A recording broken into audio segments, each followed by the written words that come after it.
Top challenges for living in Tanzania and how to overcome them. Stay tuned to learn more. Welcome everyone to Smart Up Travel. I am Ifeanyi. Thank you. Thank you very much. You're far too kind. Thank you. You may be sitting in your apartment or home or wherever you are in this world watching today's episode, and you yourself may be going through your own challenges. And one of the solutions maybe is to travel. And a destination like Tanzania in East Africa is definitely on your bucket list. Well, you need to be aware of some of the challenges that you may experience when you travel to a place like Tanzania. Now, the challenges listed today is applicable to many other countries on the continent of Africa. And it will be wise of you to at least have an awareness of these challenges so you can prepare in advance, and this will prevent cultural shock or have you disappointed when you get to a place like Tanzania. So you want to watch this video till the very end, because by the end of this video you will have an idea of the challenges you may experience if you travel to Tanzania, and also how you can overcome these challenges. Now, the word challenge. It has certainly gone through a number of changes etymologically over a number of years. Originally, it came from the Latin root calumniare, which meant to accuse falsely, misrepresent, or slander. However, in modern times, as from 1954, the word challenge has taken on the meaning of difficult task. And on today's episode, we'll be talking about the difficult tasks or challenges that you will need to overcome in Tanzania. A hot topic which I often hear many non-citizens of Tanzania discuss is the fact that in Tanzania, non-citizens cannot own land in Tanzania. Now, there's a principle throughout the continent of Africa which has to do to return and to go back to retrieve some information in order to help you to move forward. I believe the Akan Fanti people in West Africa call this principle Sankofa. Now, if we go back in time in regards to the ownership of land, many societies within the continent of Africa were tribal societies. And each tribe had various areas which belonged to them. And this is throughout the continent of Africa. If you look at West Africa, you had Igbo land, Hausa land, Yoruba land, right? East Africa, even in Tanzania, you had tribes like the Sakuma lands, Maasai land, all right? A lot of the names for these countries were non-existent. There was no Tanzania, no Niger. It wasn't like that. It was for the particular community, whatever tribe you come from. And whatever tribe you come from, there's an area where you live, and that's your lands. That was how the whole structure of this whole land ownership was based on. Now, as we move into modern times, okay, you had colonialism. And when colonialism started, it actually destroyed the fabric of that, right? It destroyed the fabric and introduced the principle of capitalism. What is capitalism? Capitalism is an economic and political system in which a country's trade and industry are controlled by private owners for profit instead of the state. So we have a definition of what capitalism is. So what do you need to understand in what occurred during colonialism in its early stages is groups of non-natives came in and uprooted indigenous people in those lands and put them to lands which were not even fertile. So they literally, with the scramble for Africa, they just moved people from one location to the next and introduced this private ownership business. So many of the lands in these countries were owned by non-natives, right? When independence happened, to protect themselves, many countries within the continent of Africa introduced the policy and principle that people who are not citizens of the country can't just come in again and have land ownership. So for non-citizens who are interested in owning land in Tanzania, the issue of land ownership will be certainly one of the challenges you will have to overcome. Now, with every challenge, there are always ways to work around it. For example, non-citizens can occupy land for investment purposes. Or it may be you marry to a Tanzanian citizen. But your first port of call should certainly be to seek the support and services of a reputable and registered legal firm in Tanzania who can guide you and hold you by your hand in understanding the rules and regulation in regards to how you can acquire or own land in Tanzania. Another challenge you'll have to overcome with, especially if you do not speak Swahili, is certainly effective communication with the locals.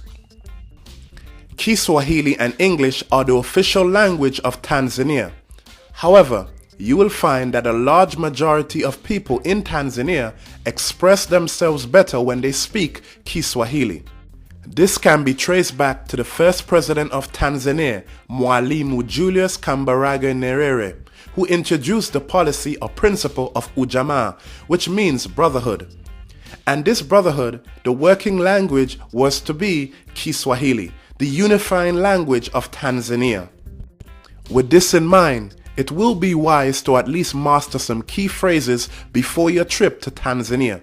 This will certainly take you a long way, and locals will definitely go out of their way to help you because you are making an effort to speak their unifying language of Kiswahili.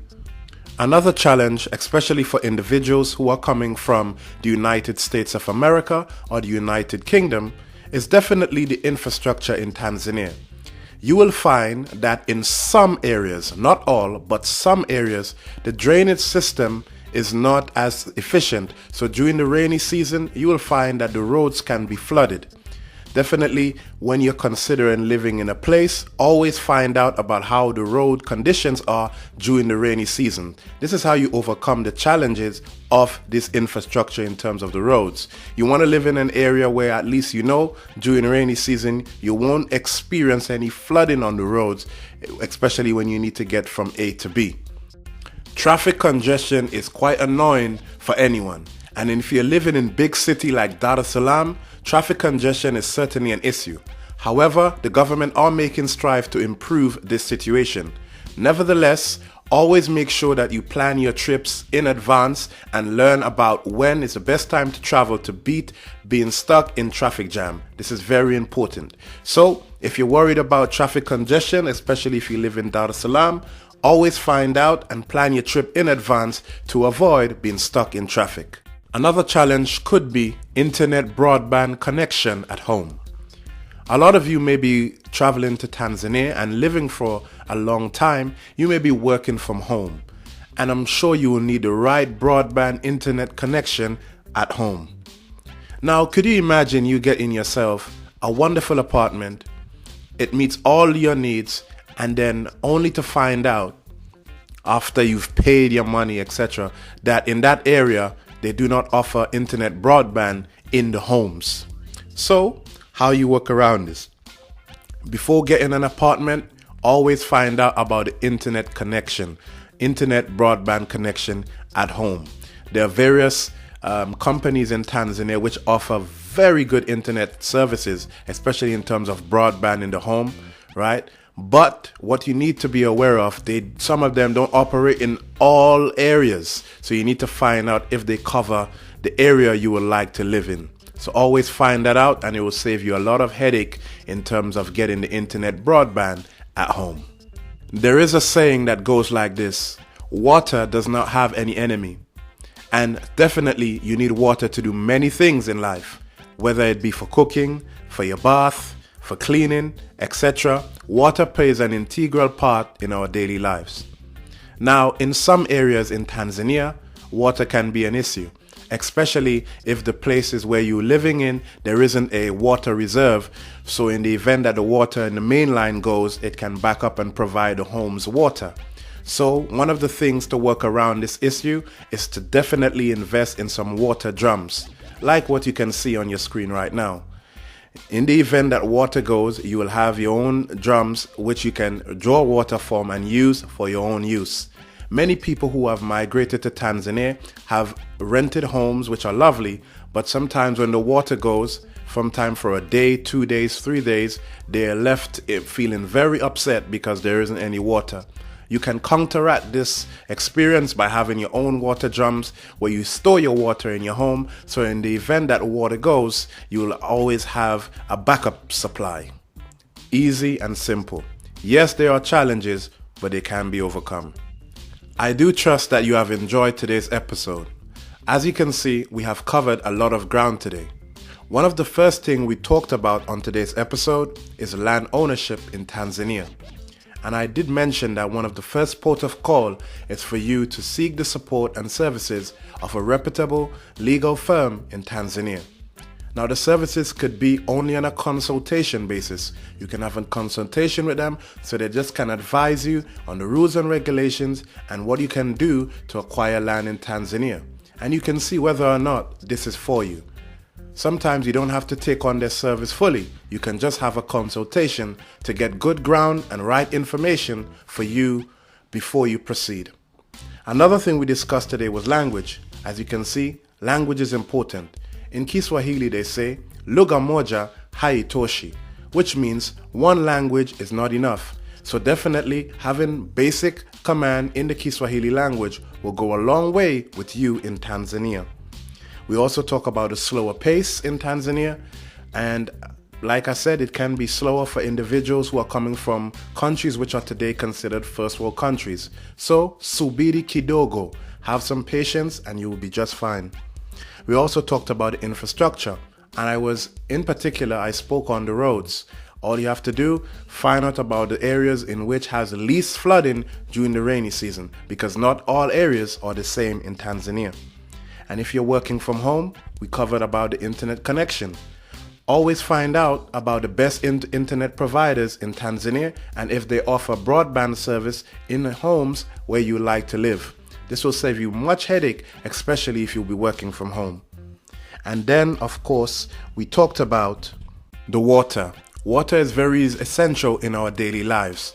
And sometimes in some areas, water goes and there isn't any water for a few days.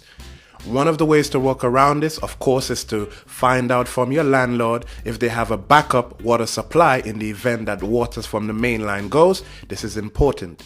Another thing, if you live in an area where your landlord do not provide this service, then you can also have your own water drums, which can save you a lot of headache. In the event that water goes, you will have your own supply.